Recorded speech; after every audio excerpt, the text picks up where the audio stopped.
We're sharing this morning from the Gospel according to Luke. We're kind of moving along through the story, if you've been keeping track over the past few Sundays. We're in Luke, the 17th chapter this morning.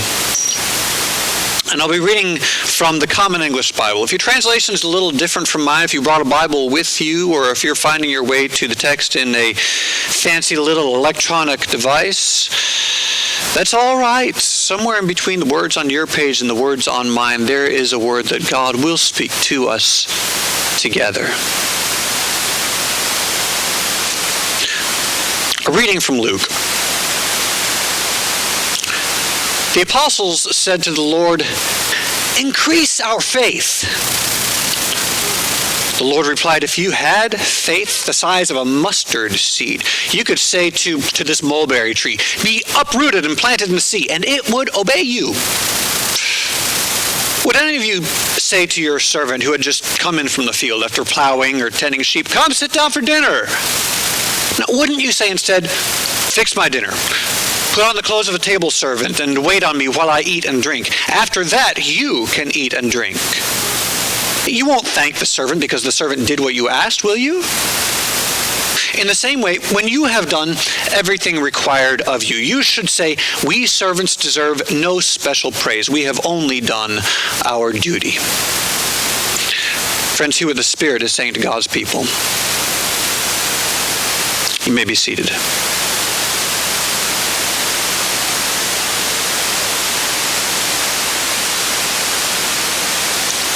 Let the words of my mouth and meditations of my heart be pleasing to you, Lord, my rock and my redeemer.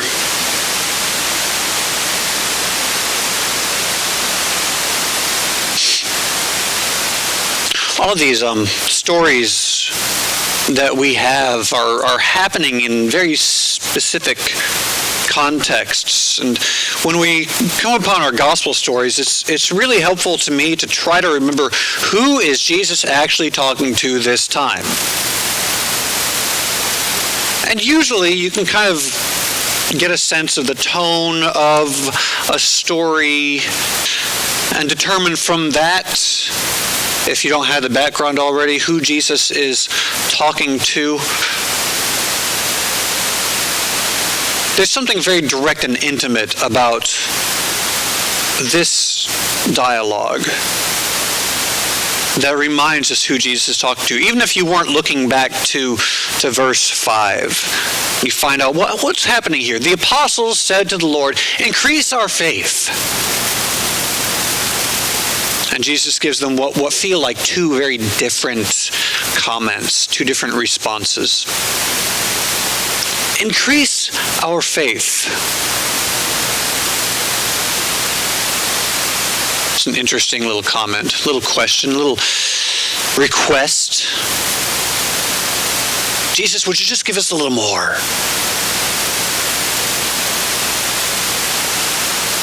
I find myself looking for a little more pretty often.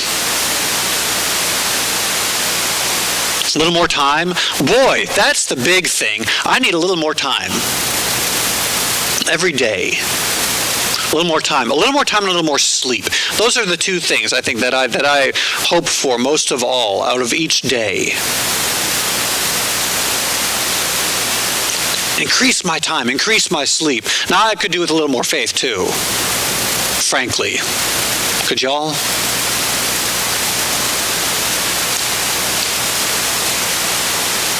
Increase our faith. It seems like the disciples they want all the faith.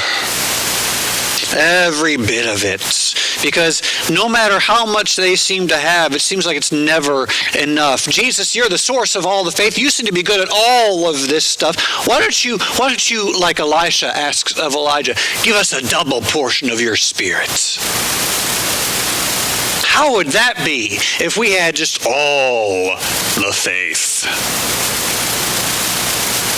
And Jesus says to them, you know what? If you had just this much, just this much faith, say the size of a little tiny mustard seed. Have you all seen a mustard seed? How many of y'all have some in your spice cabinet? How many of y'all have your mustard ground up in the fridge? in a paste, right? Okay, it's a little different. The mustard seed is this tiny little kind of yellowish brown thing. It's itty bitty. And Jesus has another comment about the mustard seed and what it turns into later on. Or rather, just in a different place. But he says, you know what, if you just had this much, then you wouldn't need that fancy truck with the weird cone-shaped digging tool on it to dig up the roots of this mulberry tree and move it somewhere else. Not that they had that back in the ancient Near East. It was an even more absurd idea. You could say to this mulberry tree, be uprooted, get planted in the sea. And it would say, okay. It doesn't take that much. You don't need all the faith. You just need a little bit. But even that is so difficult. It's so difficult to trust that God's power is with us, that God's love is with us, and that is enough for us to do the tasks that we're set to. We just seem never to have enough. And there's part of me wondering,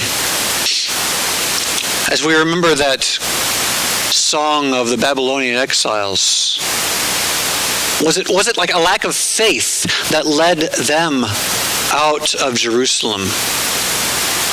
When Nebuchadnezzar, whose name is a lot of fun, but sometimes it's just easier to say Nebuchadnezzar,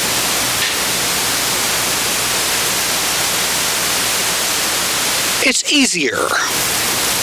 Sometimes it's good just to have things a little easier to say. And so when you have Peter and John and James following Jesus all around the place, it's okay to say it's PJ and J. It's all right.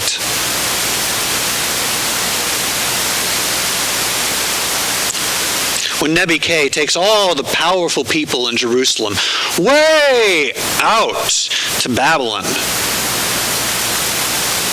and plants them there, was it a lack of faith that led to that? Would Babylon have conquered anyway?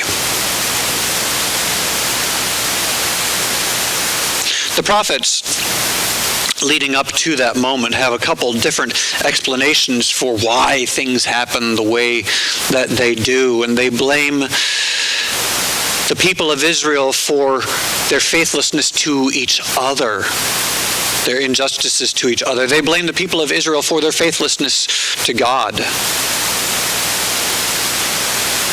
They blame the Edomites for conquering in the first place.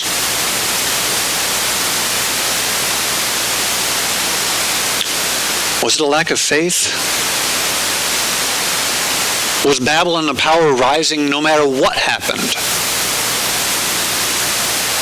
And this was an inevitable consequence. I don't know. But out of that captivity, we have this striking psalm. And it is hard to read.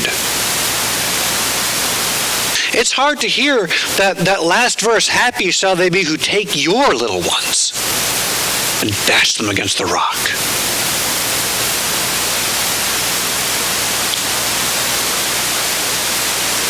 Have y'all been in a place where you have that deep pain, that much anguish that's making you cry out in anger, in frustration, in helplessness, knowing that this great injustice has been done to you, to your people, to your families?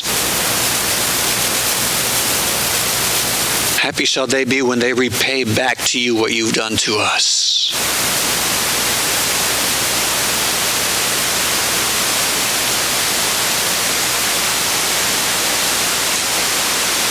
I bet this is a psalm, if you haven't heard it before, I bet this is a psalm that will not leave you alone again.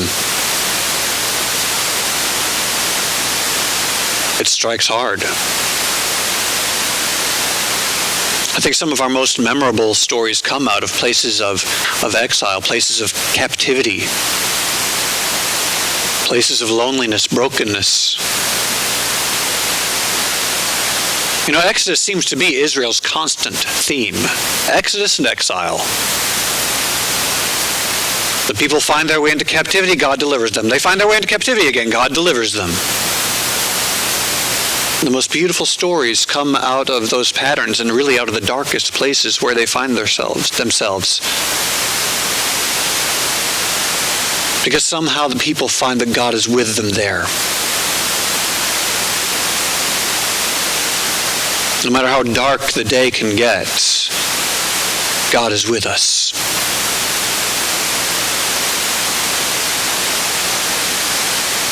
God never leaves us alone. I'm confident that God never leaves any of God's children alone.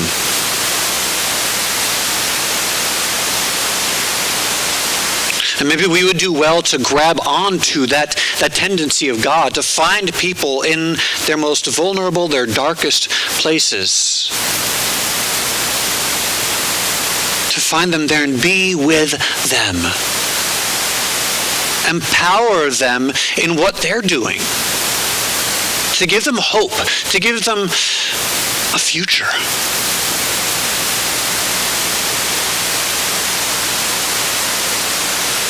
Those places of darkness and captivity they exist along a great spectrum, a great diversity of experience. And sometimes those places of exile are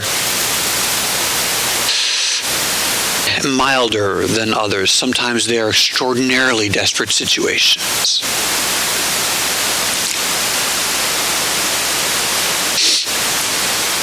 We hope during our celebration of World Communion Sunday as a United Methodist church, a global church, to find folks who are in places of exile, in places of loneliness.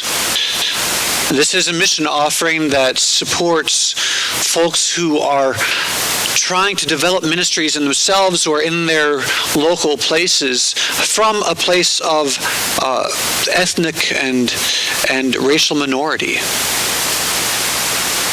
Places where they're not the majority. They are not the strongest voice. We want to support them. We want to give them hope.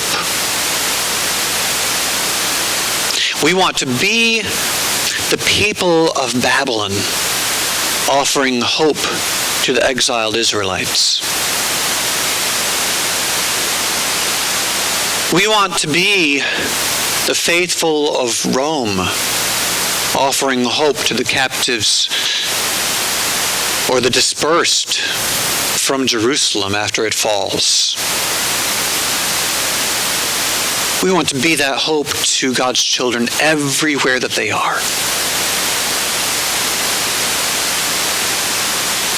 So that hopefully, through our giving, through our willingness to serve, there will be a day when there is no more exile. There will be a day when there is no more violence.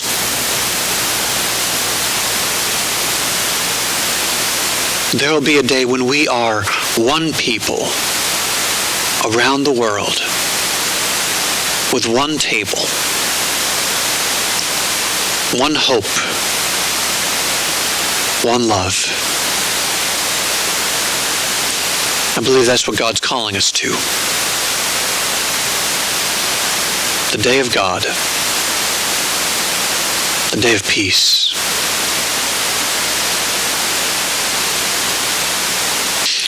So I hope as we gather at this table today, with God's people all around the world, in every place and every time, we can know that God is here with us. We can know that God is calling us together as one.